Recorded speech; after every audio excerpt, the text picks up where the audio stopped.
somebody has to grow our food, and why not do it yourself? It's that kind of philosophy that led Richard de Candole to live off the land 20 years ago after moving back to the Hilliers area. It was such a beautiful place and such a satisfying existence, growing things, seeing nature around you, and being able to create this lifestyle where you're self-sufficient. The first things we did was get a couple of goats and a couple of chickens.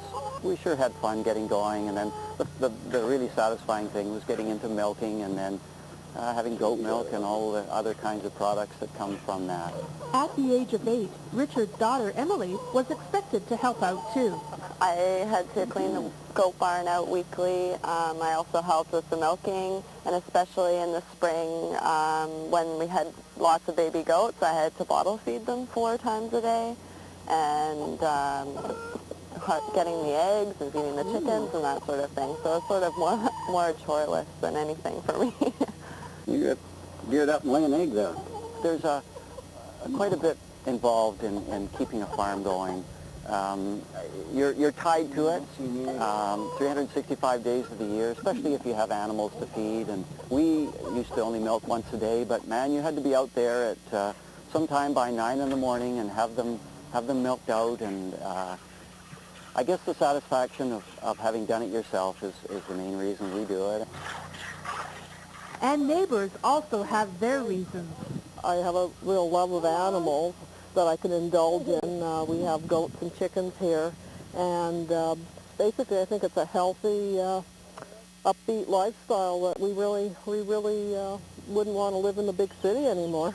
There's nothing like seeing a goat give birth and having the joy of seeing kids playing around in the fields or playing with their moms.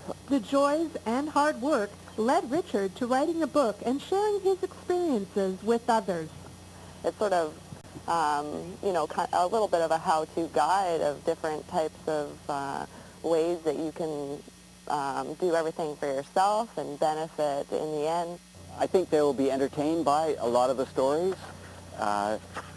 The stories are short ones because they were written as columns, and you can kind of dip into it. You can learn things. To some degree, I was getting into the how-to side of things when it came to cheese, and you just sort of get a feel for how prepared you need to be and what kind of research you need to know and what resources to go after, whether it's books or your neighbors. I think it gives people a better idea of what is involved in being a small farmer and going back to the land. And maybe people who are thinking of it or might take that step. If you'd like to get back to basics, you can contact Richard for details. In Hilliers, I'm Melissa Hall for Shaw TV.